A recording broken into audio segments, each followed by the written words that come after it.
Boa noite a todos. Sejam muito bem-vindos e bem-vindas ao nosso grupo espírita de estudo da série psicológica de Joana de Ângeles.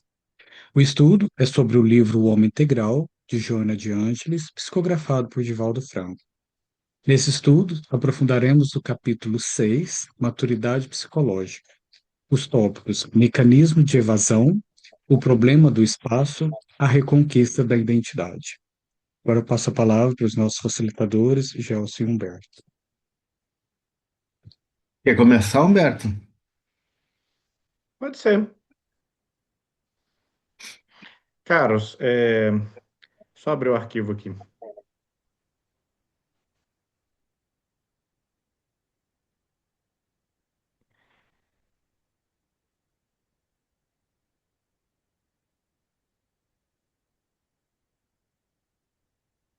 Poxa, agora eu não acho. Você pode começar, Gelson? Ok, posso sim.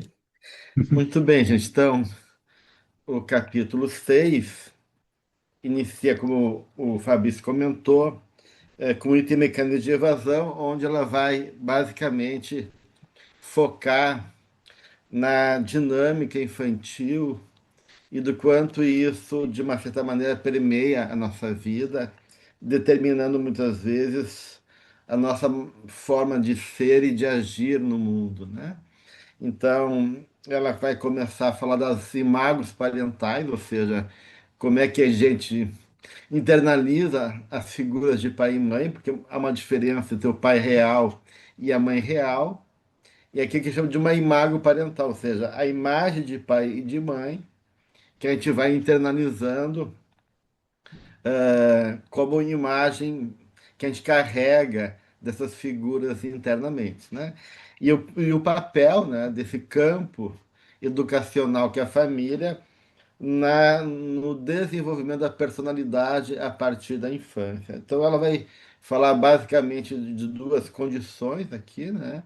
Uma condição que é da criança que permanece no estágio egocêntrico, recusando-se a uma construção de uma personagem mais madura, equilibrada, porque não foi privada de limites, né? Crianças que a Joana fala são mimadas, né? Que são autocentradas nela e se acreditam então que elas são o serzinho mais importante do mundo, né? E acaba ficando preso nessa imagem. Ou, no segundo caso, caso de crianças que foram maltratadas, sofreram violência, né, seja psicológica ou física, e por uma questão de castração, de abandono, de rejeição, acaba também presas, né, nesses traumas emocionais da infância. Então, o que eu acho importante para mim, assim, que é importante salientar aqui, que a gente está falando dessa área de conflitos que se estabelece a partir dessas bases, que são as figuras de pai e mãe, e a construção, então, desse campo de imagens que a gente vai criando de nós mesmos. Então, tem as imagens paternas e tem a nossa imagem, né, que é o nosso ego, né? O ego é a imagem que eu tenho de mim mesmo e que, de uma certa maneira, se constitui, de um lado, pela imagem que o mundo me passou, e a imagem que foi a partir desse mundo estabelecendo e acreditando enquanto consciência própria, né? Enquanto eh, essa dimensão que é o papel do ego, né? E aí entra a questão do papel também das emoções, né? Porque as emoções elas são os elementos fundamentais tanto nos núcleos de trauma infantil como também no reforço dessas imagens emocionais que carregamos ao longo da vida, porque essas emoções funcionam como sistema de alarme e registro da experiência. Quando a criança passa por um evento que seja forte, esmagador, né, e gerando emoções internas intensas, seja desproporcionais em relação a uma criança mimada, que nunca tem limite, ou que sempre recebe uma atenção é, sem critério dos pais, ou emoções de medo, impotência e desamparo, como no segundo caso, né? O que acontece? Há uma tendência, né, de esses elementos ficarem fixados, ficam presos na mente e no corpo, moldando profundamente o comportamento do indivíduo, né? Então, de uma certa maneira, a gente tem um espírito que reencarna nessa condição mais vulnerável, né? Porque a infância é um momento de ele assimilar novos conhecimentos, novas referências, para fazer uma síntese em favor, né, de um projeto novo, né? Então, essa infância é fundamental, porque apaga um pouquinho os traços do espírito do passado, né? Mesmo que ele traga características individuais e próprias, mas, né, nessa condição, né, de dependência afetiva de pai e de mãe ou de uma família, né, ele está mais sujeito a encontrar nesses modelos e no mundo referências que vão ajudar ele a redefinir padrões de comportamento e compreensão em relação à vida e ele mesmo, né? Então, o quanto a Joana está colocando, né? Esse estado de alarme constante, essas feridas emocionais, ou essas imagens reforçadas, né? Enquanto o lugar que a criança tem no mundo, né? Seja de uma criança especial, sem critério, ou de uma criança rejeitada, vão depois, né, pela incapacidade nossa ainda, né, que temos de superar esses padrões, né, porque o espírito tem maior ou menor consciência, né, quanto mais evoluído, maior a capacidade de superar as influências do mundo, mas como não é o nosso caso, né, a gente está indo num processo de despertar, de uma ampliação da consciência, nós ainda temos uma sensibilidade muito grande, até porque muitos desses processos infantis, nós também pegamos carona neles para poder reforçar padrões que são nossos, que são de caráter, né? Ou seja, de valores éticos que diz respeito à nossa natureza e que ganha uma roupagem nova através da dinâmica infantil, mas que representam processos que a gente traz há muito tempo de vidas passadas, né? Como uma tendência a fugir da vida, uma tendência negativa em relação ao mundo, uma tendência de onipotência, de autoafirmação agressiva diante da vida, ou seja, né? Na verdade, todo esse processo psicológico que Joana está trazendo aqui acaba sendo um campo que vai criar uma síntese, né, de uma certa maneira, em relação ao que eu trago de outra vida e os elementos que a vida me dá. Mas o mais importante aqui, eu acho, nesse primeira parte aqui do capítulo, de uma certa maneira, o que está por trás disso, né? Porque a Joana vai dizer que o homem nasceu para a autorrealização. E o que está por trás disso é como é que eu acolho o que a vida me concede?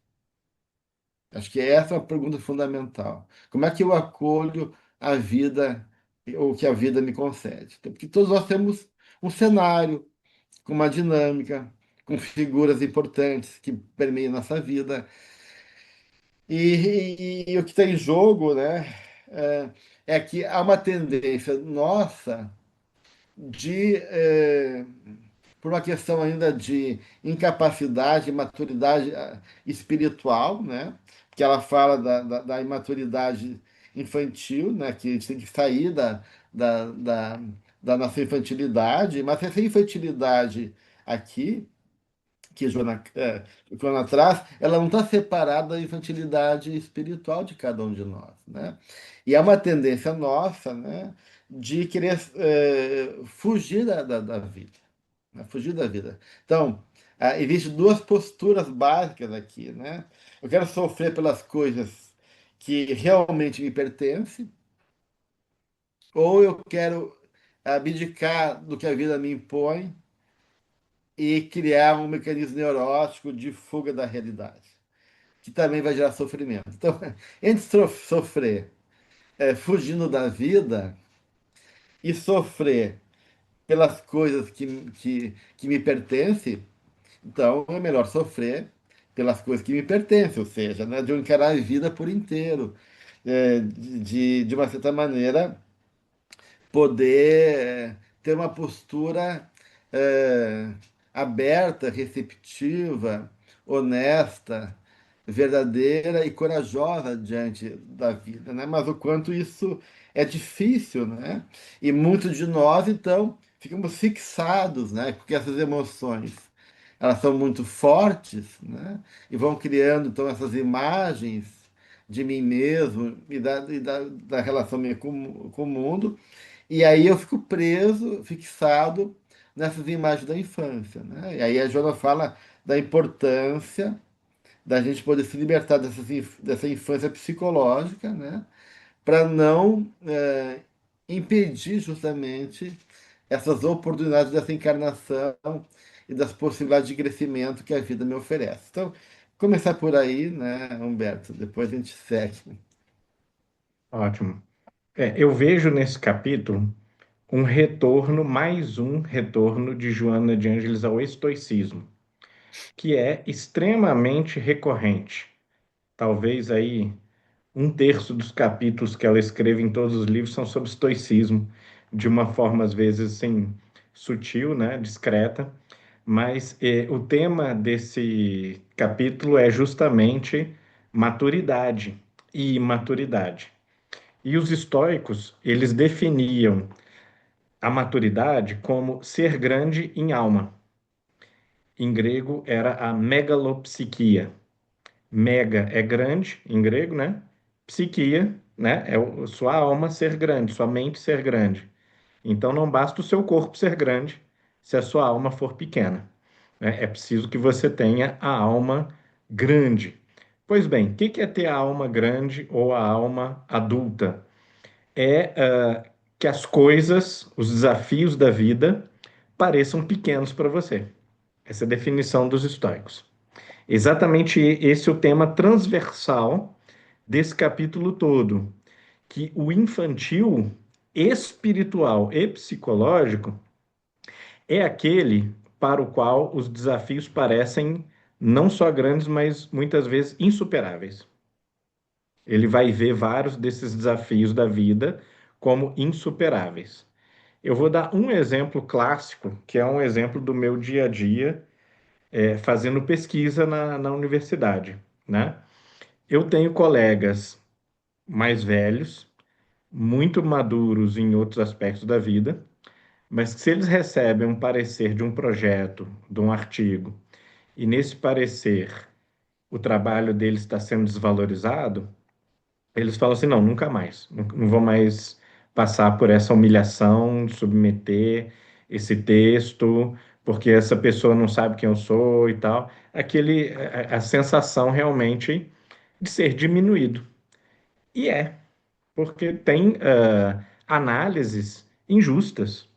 Tem análises que são justas, mas a pessoa ela não sabe se expressar adequadamente, não tem boa educação, e ela faz uma análise justa do seu trabalho, só que de uma forma depreciativa, de uma forma desrespeitosa. E claro, tem a análise que é perfeitamente justa e educada. E mesmo assim ela tá te criticando e você fica com raiva, né? Mesmo quando é uma análise muito bem feita, e muito educada e justa. Então, todo tipo de crítica pode gerar um incômodo. E a pessoa tem menos resistência para esse fator. Agora, uma outra pessoa, ela vai ter uma grande resistência para ter o seu texto ou sua aula criticada, e ela vai ter uma minúscula resistência para, por exemplo, não ser obedecida ou não ser obedecida no lar. O outro, terceiro, ele vai ter resistência para isso, mas ele tem uma resistência muito pequena para infortúnios da vida, o carro estragar, por exemplo. Ou então ele chega atrasado numa rua, numa avenida e está engarrafado e ele não consegue passar. né? E a pessoa ela vai dar um chilique, ela vai, né, de certa maneira entrar ali num estado de desequilíbrio, porque ela é sensível para aquele problema. Ela não é capaz, ela não tem a grandeza de espírito para aquele problema específico. Só que Joana, ela não só diagnostica que isso existe, ela explica por que que isso existe. Sem a teoria da reencarnação, não tem como você explicar. Você tem que simplesmente constatar que algumas pessoas são maduras para uma coisa e imaturas para outra coisa. Agora, com a teoria da reencarnação, você pode dizer, não, as pessoas são muito diferentes porque elas têm diferentes experiências.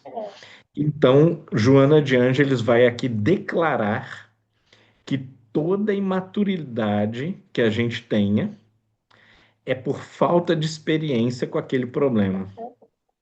E isso vira a chave completamente.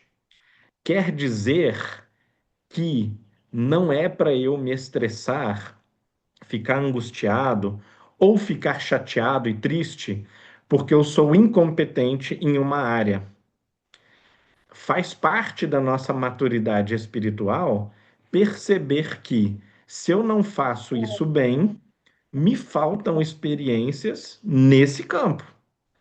E se eu faço muito bem e fico tranquilo, não me irrito, é porque eu tenho sobra de experiências nesse campo. Não é da minha personalidade. Não é um traço peculiar da minha personalidade. Não, toda a imaturidade será superada com a experiência espiritual. Todas. Então, com a marcha do espírito, não vão sobrar traços de imaturidade. E você vai, o fraco da pessoa é para criança, por exemplo. Isso é muito, muito comum hoje em dia, inclusive. Está aumentando, né? Nós estamos vendo cada vez mais esse fenômeno piorar e isso condiz com o fato de que as pessoas se tornaram incapazes também de ter filhos, não é biologicamente, é mentalmente incapazes, né? De ter ou criar filhos, ou ter criança, ou criar o sobrinho, ou ficar um mês que seja com o sobrinho, com o neto, se precisar cuidar daquela criança, né? E essa incapacidade, ela é uma inexperiência, é uma falta de prática com aqueles desafios específicos daquela situação. E às vezes no mundo do trabalho a pessoa enfrenta desafios tremendos e não se estressa. E na luz da reencarnação, a gente tem uma explicação causal para essa assimetria das suas maturidades e infantilidades, percebendo que todos têm lados maduros e lados infantis. O meu pode ser a família e no trabalho não, e vice-versa. O da outra pessoa pode ser o trabalho e não a família. Ou então lidar com opiniões divergentes. Política. Aparentemente, estamos aí tendo uma leva também de pessoas imaturas para discutir política, ou o futuro da sociedade, ou religião, ou quase qualquer coisa. E uma outra coisa muito interessante desse capítulo, que eu considero talvez, se bobear, mais importante do que maturidade e maturidade ainda, é o quanto isso define relacionamentos. E aqui ela vai mostrar claramente relacionamentos, principalmente relacionamentos conjugais. Nossa capacidade, ou no mundo atual, né, a nossa total incapacidade de termos relacionamentos porque nós basicamente somos muito imaturos e fazemos a escolha de permanecer ou da permanência numa zona de conforto infantil, né? Eu fico numa situação em que a minha opinião é absoluta, a minha vontade é absoluta, eu só aceito relacionamentos em que o outro seja meu escravo, meu servo, e faça todas as minhas vontades, atenda todos os meus desejos, não me desafie em nenhum aspecto da vida, não discorde de mim nunca, e isso vai gerar, claro, a impossibilidade do relacionamento, né? Agora, esse relacionamento, o capítulo também deixa claro, não é só conjugal, principalmente, porque é um relacionamento que é muito intenso, né? E todo dia, né? Mas os outros relacionamentos também são definidos assim. Então, se você tem um amigo narcisista, um amigo que ele precisa o tempo todo do seu aplauso, do seu elogio, da sua aprovação, senão ele te odeia, né? Ele não pode ser contestado a hora nenhuma, a opinião dele tem que valer sempre. Então você já passou por essa experiência, né? E esse amigo provavelmente tem muita infantilidade espiritual e psicológica. Ele vai o tempo todo estar ali sedutor, te oferecendo coisas, te elogiando e tal, elevando a sua bola para receber alguma coisa em troca. E quando você não puder satisfazê-lo, ele vai brigar com você, vai dizer que foi traído, ou vai virar seu inimigo, vai te perseguir ativamente e tal. Então, eu recentemente na minha vida eu vi coisas muito parecidas acontecerem e sou forçado a pensar se a nossa geração atual, se a nossa época atual não está estimulando tendências narcísicas nas pessoas e também pela falta de desafios, pela falta de confronto, pela falta de embate de opiniões moderadas, né? Não desequilibradas, não em bolhas, se não está havendo também uma permanência nas fases infantis, porque as pessoas elas estão se tornando menos capazes do que já eram de lidar com o contraditório, com o desafio, com a diversidade, com a diferença, dos outros. Isso me parece ser também um fruto das novas dinâmicas de relação social causadas pela internet, né? Na internet aqui, nós temos uma certa ilusão de uma proximidade, então eu conheço mais ou menos bem, por exemplo, a Silvia, conheço bem o Fabrício, mas faz muito tempo que eu não tenho proximidade com eles, eu não tenho encontros presenciais. Então, nós vamos criando uma relação virtual que inclui algumas projeções da nossa imaginação, né? Será que o Fabrício está pensando isso de mim? Eu não encontro ele há anos, né? Bastante tempo. Então, a gente tem contato frequente pela internet. Então, o veículo aproxima, mas mantém uma certa distância. E ele gera em nós ilusões ou até delírios assim de como que o relacionamento está acontecendo, porque a falta do olho no olho, da proximidade, dos atritos, toda essa falta vai deixar a gente desarmado para eles quando eles acontecerem, né? E imagina aí pessoas, muitas hoje em dia, que têm relacionamento virtual ou já relacionamentos com inteligência artificial falsa, né?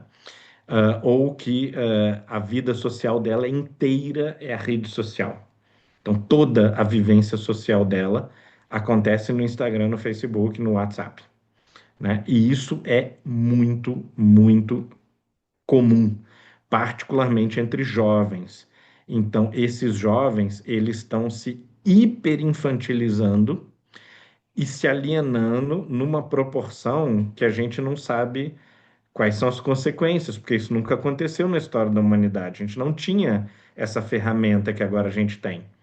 E essas pessoas, elas não têm o hábito de encontrarem mais os amigos quase fisicamente, tá? Então, isso é só para levantar algumas questões, sem fechar nada, sem concluir nada, mas só para levantar algumas questões complicadas e que levam a gente a refletir como que, décadas depois, esse texto da Joana e outros podem ser aplicados à nova realidade de 2026.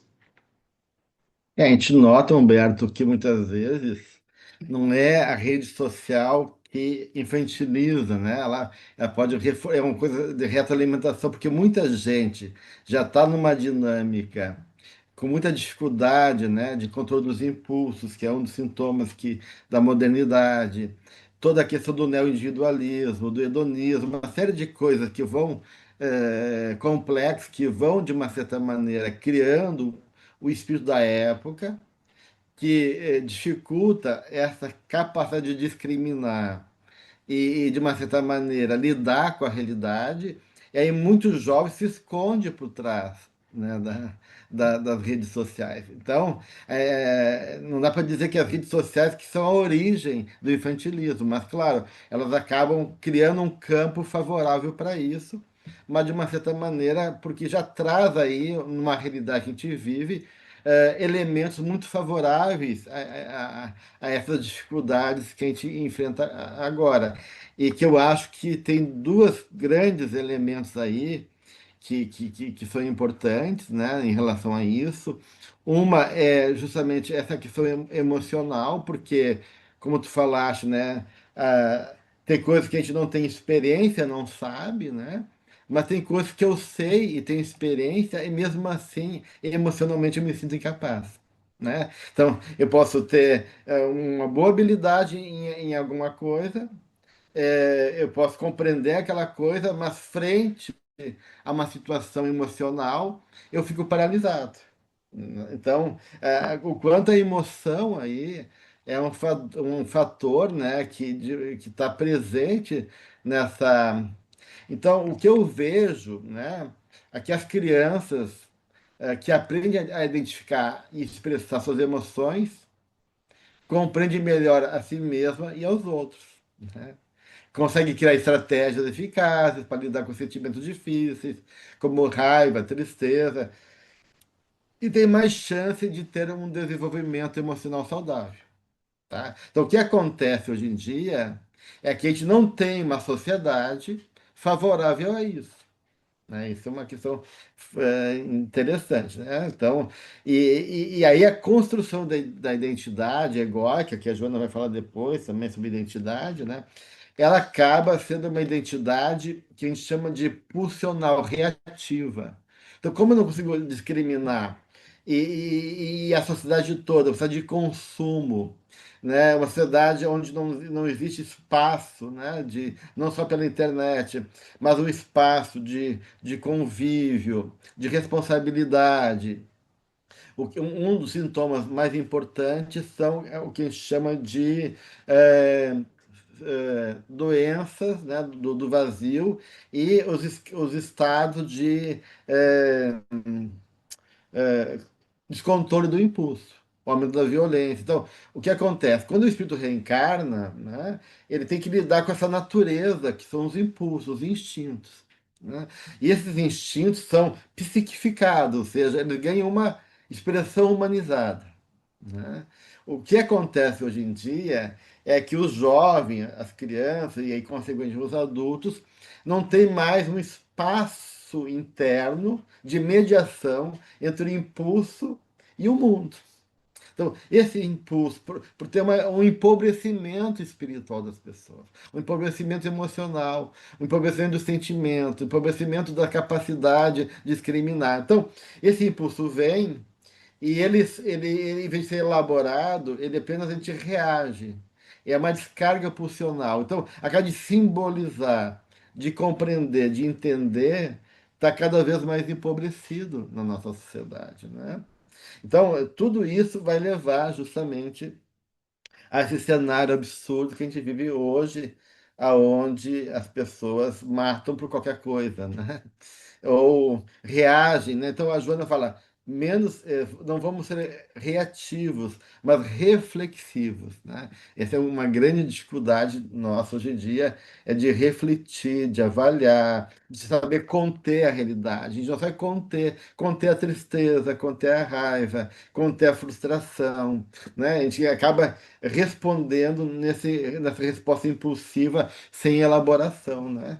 Então, e aí as fugas psicológicas, dá desculpa, né? Ah, eu matei a fulana porque ela, né, dá uma desculpa, às vezes, extremamente sem nexo, ah, porque se ela não pode ser feliz comigo, ela não vai ser feliz para ninguém. Então, uma racionalização pobre, nenhuma justificativa muito consistente, é uma coisa totalmente sem lógica, né? Então, a Joana fala dessas fugas psicológicas que a gente vai criando, né?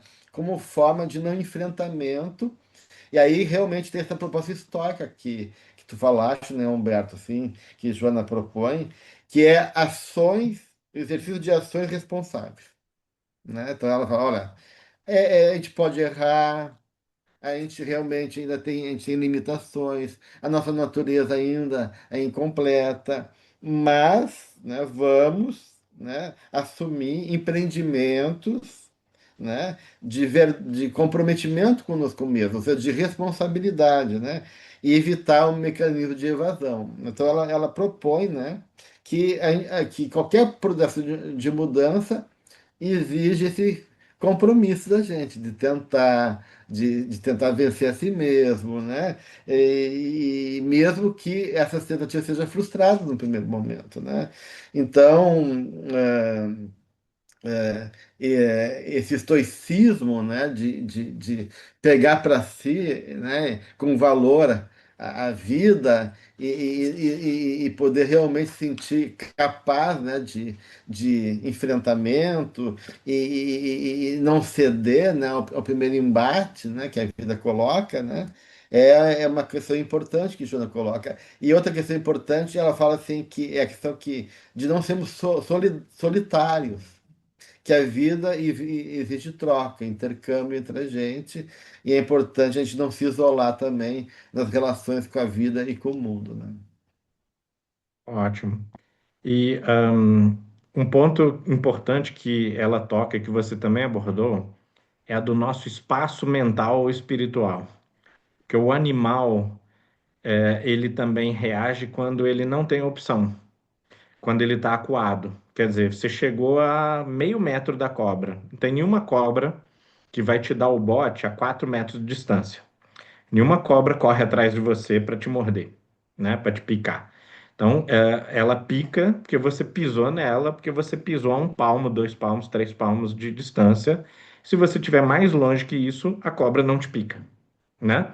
E a maioria dos animais é assim também, né? Tirando os caçadores, mas todos eles vão reagir quando eles sentem que eles não têm escolha.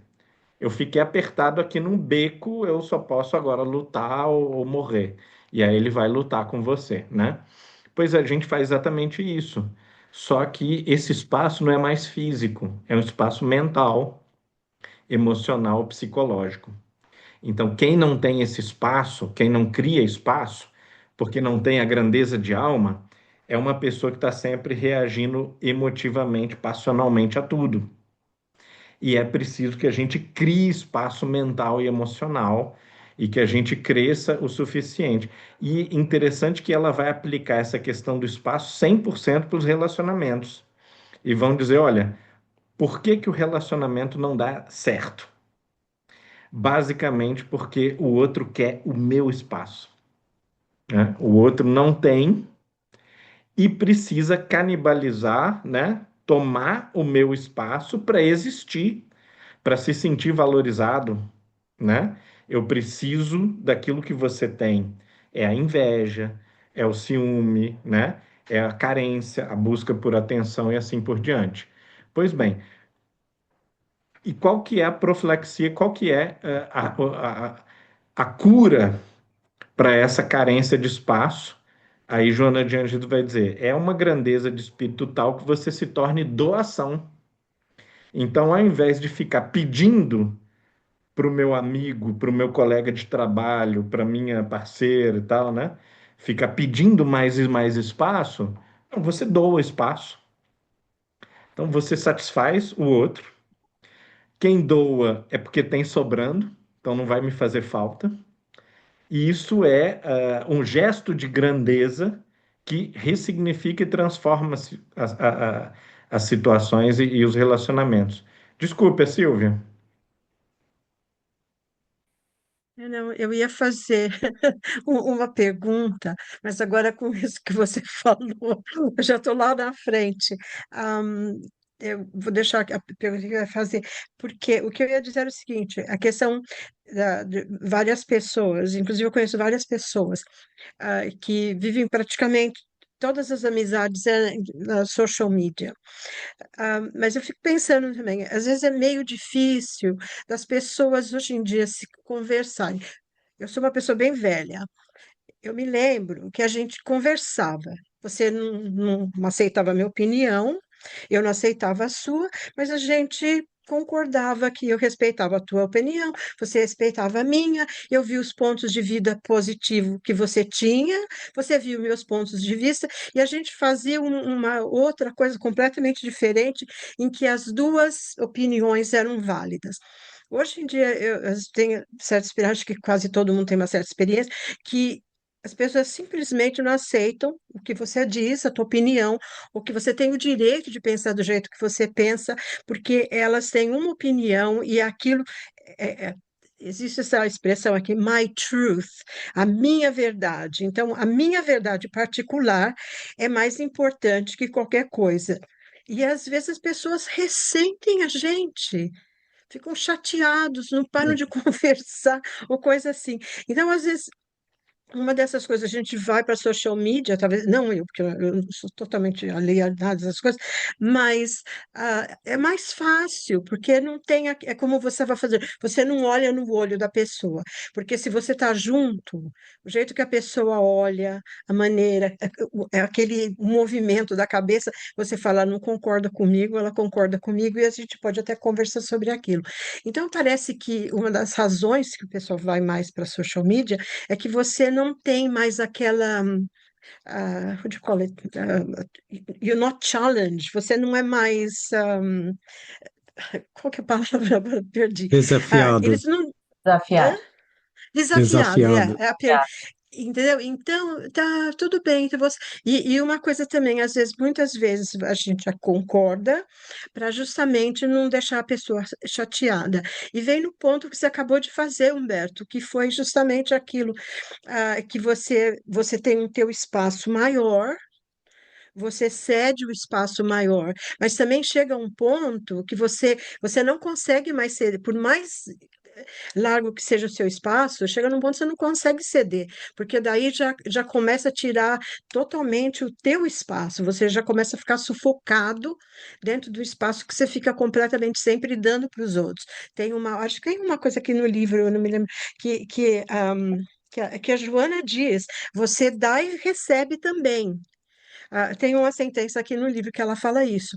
Quer dizer, então, você pode, por mais que você tenha, mas chega um ponto que você não pode mais dar o teu espaço.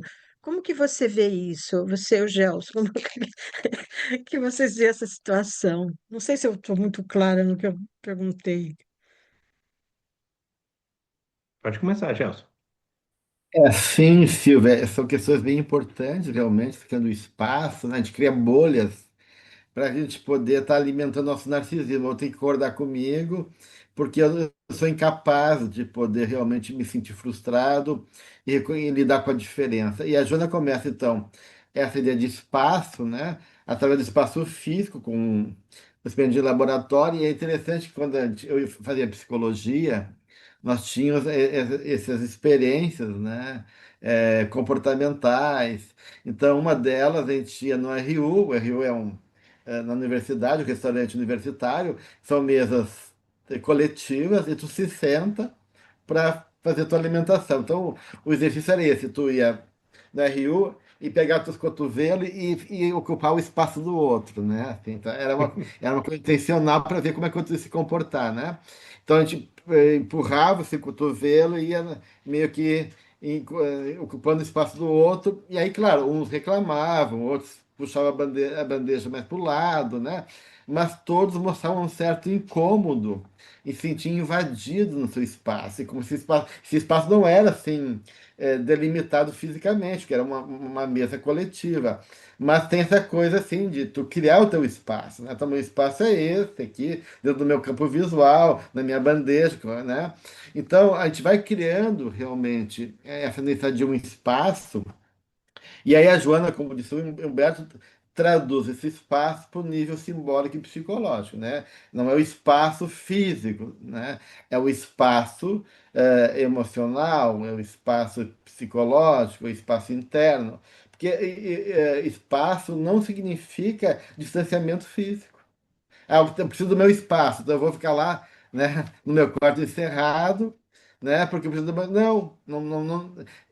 Esse distanciamento físico só é necessário se justamente não há espaço psicológico, né? Porque o espaço psicológico é justamente a liberdade de expressar meu sentimento, as minhas ideias e ser respeitado por elas. Se eu tenho respeito, se eu me sinto respeitado, eu respeito, não precisa o outro se afastar de mim para ter o espaço dele, né? Então, o espaço físico é uma radicalização material e concreta, assim como os espaços, né, na internet, da minha incapacidade de manter meu espaço e conviver com o espaço do outro do ponto de vista psicológico, né? Porque é essa a ideia. Claro, eu posso me afastar porque eu quero um silêncio, eu quero me concentrar, eu quero, de uma certa maneira, eu tenho características minhas que eu preciso ir para a natureza, sei lá o quê. Mas não estou falando disso, eu estou falando dessa incapacidade nossa de compartilhar o mesmo espaço e respeitar o espaço interno de cada um. É disso que eu estou falando, né? E isso que a Juna propõe, né? Aí quando ela realmente, né, fala, olha, esse espaço não tem a predominância da vontade, né, de um sobre o outro, mas é poder conviver com as diferenças, né, Silvia? E aí eu acho que tem duas coisas enquanto desafio de relacionamento, ou tu gruda no outro por uma dependência emocional, e aí tu quer que o outro seja o sentido da tua vida, tu o sentido da vida dele, e para que tu não pode sobreviver sem o outro, ou tu se sente invadido e se sente agredido pela atitude do outro, por não te respeitar, ou por te invadir de maneira tóxica a tua vida interna, né? E assim por diante. Então, eu acho que esses são os dois grandes desafios, né? Então, para mim, ceder, quando o Beto fala assim, é, doar e ceder, não é não dar limite. Não Uhum. é isso. Tem que dar limite de vez em quando, né? Mas é justamente mostrar assim que, olha, eu te respeito, tu pode se colocar inteiro, mas também eu mereço ser ouvido, né?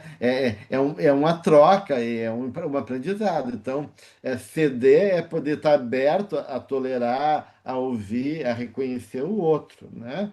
Então, isso para mim é se doar. Mas não quer dizer que eu tenho que me impedir, né? Me sufocar ou me anular em relação a outra pessoa. Eu gostei muito das colocações da Silvia, mas queria primeiro ouvir Sara e Débora. Oi, boa noite a todos, tudo bem? Eu espero que vocês estejam bem. Eu fiquei pensando aqui sobre as crianças que vocês começaram, porque essa foi a minha praia durante muitos anos, e agora eu estou vendo uma invasão de os pais, o ego das crianças, os pais, não sei se o Instagram está pagando, paga bem para fazer isso, ou gera muito dinheiro. Eles estão expondo as crianças assim de uma forma até ridícula, ridícula. Botam crianças de 3 anos para ir para show de samba. Não tenho nada contra aquela banda Raça Negra, mas as crianças vão lá dançar e cantam a música, e aquelas mulheres rebolando, e eles estão usando assim de todas as formas. Então, eu acho que os pais eu disse que geração é essa, vontade de conversar com os pais. Eles estão passando dos limites, eu acho. E tu não vê ninguém assim botar uma criança para ler um livro, falar de um livro muito raro, ou falar que a criança fez uma pintura bonita. Você só vê uma coisa que gera dinheiro, que é exótico, que, como é que eu vou dizer, que vai mexer com o ego realmente. Isso está um perigo, mas os pais estão sendo colaboradores para isso. Como é que fica essa situação perante a sociedade, perante o mundo? Essas crianças também não vão ter limites.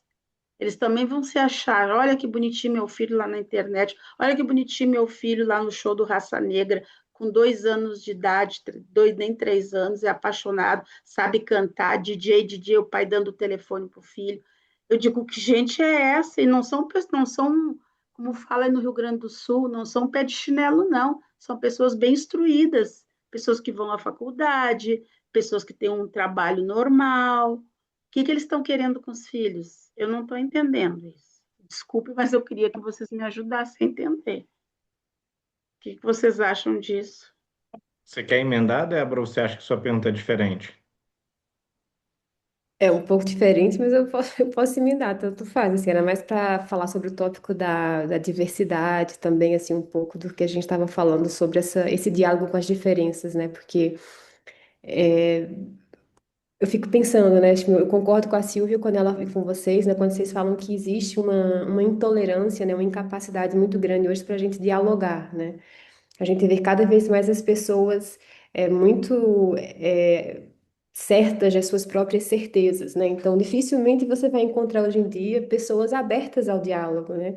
E o diálogo como esse mecanismo onde o outro é diferente, né? E eu sei que o outro é diferente e eu vou Hum, aberto, né, para escutar do outro algo que talvez eu não saiba e que possa modificar um pouco daquilo que eu já sei e que eu também não sei, né? Então, assim, acho que eu sinto muita falta hoje em dia desse movimento de abertura mesmo das pessoas, né? De chegarem e dizer assim, pô, eu não sei tudo, né? Tem muita coisa aqui que eu não sei. E o que eu vejo muito é um movimento de busca por reafirmação daquilo que se sabe, que muitas vezes é um pouco equivocado, né? Então, assim, eu vejo muito isso, assim, mas aí quando a gente vai, né, para ver que é uma tendência, né? Porque a gente fica vendo essa questão da globalização, né? Que tem uma questão histórica também. Eu acho que uma cadeira que eu peguei no mestrado que eu achei muito legal, assim, de educação, era justamente sobre essa forma, né, essa mesma cultura econômica extrativista, né, tipo, da monocultura. A gente também tinha na educação, tendo conhecimento, né, as pessoas aprendendo exatamente as mesmas coisas, independentemente do contexto local onde elas vivem. Né? Então, assim, de uma maneira geral, a gente também, né, a educação acaba entrando nesse bolo e a gente acaba todo mundo, né, consumindo as mesmas coisas, desejando as mesmas coisas, né? Não importa se eu estou em Londres ou se eu estou em Campina Grande, o pessoal está praticamente usando as mesmas coisas, os jovens estão praticamente escutando as mesmas músicas, então, assim, isso acaba influenciando um pouco a maneira como a gente, né, vai pensando, vai se estruturando e vai mudando as relações. Só que a Joana vem, né, trazendo aqui, eu achei lindo, assim, no tópico da identidade, não sei se já estou lá na frente, na reconquista da identidade, ela vai falar assim, o meu é o Kindle, gente, desculpa, eu não sei a página, mas ela fala assim: a sociedade é constituída por pessoas de gostos e ideais diferentes, de estruturas psicológicas diversas, que se harmonizam em favor do todo. Das aparentes divergências surge o equilíbrio possível para uma vida saudável em grupo, na qual uns aos outros se ajudam favorecendo o progresso comunitário. Eu achei muito bonito isso, né? Porque ela vai pegando coisas aparentemente, né, opostas, né, como divergências e equilíbrio, né, e harmonia. E eu fico pensando o quanto a gente não está, de certa forma, distante disso, né? O quanto a gente, né, as pessoas elas querem um equilíbrio, mas elas querem um equilíbrio através de uma imposição.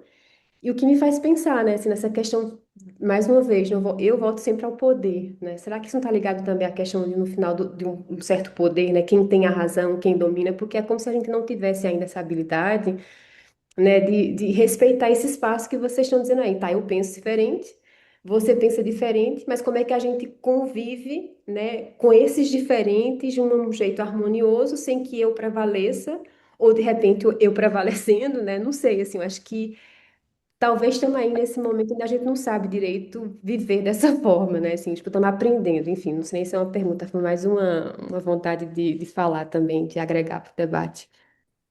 sim, acho que a solução para isso, Débora, é cada um viver sozinho no seu apartamento, né? Porque aí a disputa de poder ela acaba, né? Aqui mando eu, sou o imperador do meu apartamento e pode não ser um grande reino, mas pelo menos é uma monarquia absoluta, já é alguma coisa, né? Então, a gente vai diminuir no círculo das relações. A gente não pode ter colegas de trabalho ou patrão, porque a gente também não sabe lidar nessa esfera, se não sabe em casa, quanto menos na profissional. Então, a gente tem que abrir uma empresa só nossa, né? E fazer um trabalho sozinho, praticamente. Então, claro, não que todo mundo que esteja nessa situação, o problema da pessoa é esse. Obviamente que não é, né? Mas quando toda a população caminha nessa direção, tem alguma coisa esquisita acontecendo, né? Toda a população tem dificuldade de lidar com a diversidade, tem dificuldade de lidar com a diferença, com o contraste. E aí isso vai gerando uma sociedade onde o individualismo vai se exacerbando, né? Então, eu vou dar um exemplo bem clássico assim da minha vida, né, que eu sou palestrante. Então, uma experiência típica é eu viajando, eu ter que ficar na casa de alguém, né? E muitíssimas vezes de uma pessoa que eu não conheço, né? E aí que você percebe que a questão do espaço não é física, porque fisicamente o quarto todo mundo tem, né?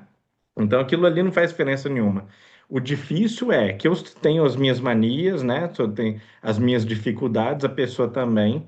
Então você tem que ali se adaptar e saber entender, né, como é o espaço psíquico emotivo da pessoa, né? O assunto de que a pessoa precisa falar, você também, eu preciso também poder me expressar e tudo. Isso é uma interação de amigo íntimo ou de familiar e que às vezes já dá problema. Com a minha tia, às vezes com a minha prima, com um amigo íntimo, já dá um problema. Agora imagina com desconhecidos. Então vira e mexe é uma situação um pouco estranha, mas é um aprendizado fantástico, porque é você também entendendo como que você diz sinceramente o que você pensa, né? Sem ao mesmo tempo deixar a pessoa, impedir a pessoa que ela também se expresse e coloque as questões dela e tudo, né? E uma outra experiência básica, fundamental, que eu tenho também, é a experiência de lidar com alunos que têm, claro, uma grande expectativa em relação a planos de carreira, como é que eu vou evoluir na profissão, como é que eu vou me desenvolver, né? E que toca também um pouco na questão da Sara, eu acho. Porque no nível ultra infantil, como que a gente faz? A gente promete para o discípulo, para o pupilo, para o aluno, para o filho, uma super performance em que a pessoa vai brilhar e vai ser o número um e vai ser sucesso e vai bombar no Instagram, etc. e tal, né? Porque é isso que a gente primeiro enxerga como realização de vida, e sendo o melhor que a gente enxerga, é isso que a gente quer dar, de boa vontade, com a melhor das intenções, né? Mas a gente precisa entender que o fundamental é a conquista desses espaços que não são os espaços de sucesso, de triunfo material apenas, que são quantificáveis, são matematicamente, né, mensuráveis, é o número de visualização, é a quantidade de vezes que a pessoa deu a palestra, é a quantidade de fãs que a pessoa tem e tudo. Então, quando você passa do material para o espiritual, a virada de chave fundamental é o quanto eu posso ser eu mesmo, o quanto de vivência eu posso ter com as outras pessoas aqui, porque eu me permito e eu tenho espaço psicológico suficiente para a Silvia colocar as questões dela, e com quaisquer diferenças que eu tenha, eu vou escutá-la e vou aprender com ela, e sou capaz de aprender com ela, né? Isso é difícil mesmo, é muito desafiador, por isso que a gente não consegue, Não é né? perigoso para essas crianças depois, quando eles forem se frustrar, porque todo mundo vai se frustrar, e é bom as crianças se frustrarem, não é perigoso. Absolutamente. Tem uma questão aí, Sara, que a Jo está colocando esse item sobre a reconquista da identidade, é que a nossa identidade, né, ela se forma nas relações coletivas, no relacionamento. Porque tudo isso que a Jo está trazendo, ela traz a relação de duas pessoas, conjugal, e aí traz para a relação social e coletiva a partir da noção de identidade. Então, a identidade aí envolve muito, né, a quais grupos eu pertenço, as condições Hum, sociais, os rótulos, os papéis públicos. Então, é uma construção que se dá na relação do coletivo. E aí o que acontece? Nessa identidade coletiva, né, como tu está trazendo aí, né, o que importa é a imagem social, é os likes que eu vou ganhar, né? Eu me perco da minha identidade mais profunda e real, que é espiritual. Então, a gente fala de uma identidade que é do grupo que eu pertenço, eu sou gaúcho, brasileiro, do Grêmio, espírita. Então, isso é uma identidade, né, coletiva, né? Mas a Joana vai transformar esse questionamento, né, da falta de identidade no sentido mais profundo, para poder fazer uma pergunta: quem sou eu no mundo? né? E quando ela traz aí quem eu sou no mundo, ela começa a realmente relativizar e questionar esses papéis sociais que envolvem o mascaramento, a infantilidade, a insegurança, né? E vai para um processo onde ela vai relacionar é, identidade com individualidade. E a individualidade que é a segunda questão, o que me torna único, né? Então, a identidade tem a ver com a singularidade, com a essência, que é aquilo que é realmente eu, que ela falando da identidade como arquétipo, né? Aquilo que é arquetípico em mim, ou seja, aquilo que é original, aquilo que é um arqué, um princípio de regência verdadeira na minha vida. Então, de uma certa maneira, o que a Joana está propondo é quem eu sou no mundo a partir daquilo que é único em mim, né? Essa é a proposta da benfeitora, né? De tu poder não abrir mão da tua originalidade e colaborar com o coletivo. E o que está acontecendo nessa era é que estão se diluindo no coletivo em nome de um reforço, de uma valorização da imagem sobre a personalidade, a persona, né, a imagem social, se sobrepondo à questão da personalidade, da individualidade.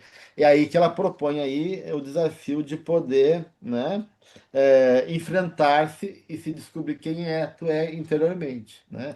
Então, eu acho que o grande desafio da gente aí realmente é essa volta, né? A gente foi se perdendo da gente mesmo, a gente foi se desconectando da nossa essência, da nossa individualidade, em nome de uma condição coletiva. Então, essa identidade agora que Joda quer propor, né?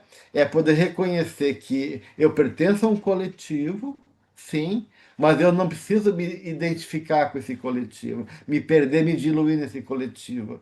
E eu tenho que reconhecer quem eu sou para inteiro e verdadeiramente eu mesmo poder então trocar com o mundo, colaborando e aprendendo com esse mundo. Então, esse é, eu acho, o grande desafio aqui que ela está lançando para nós.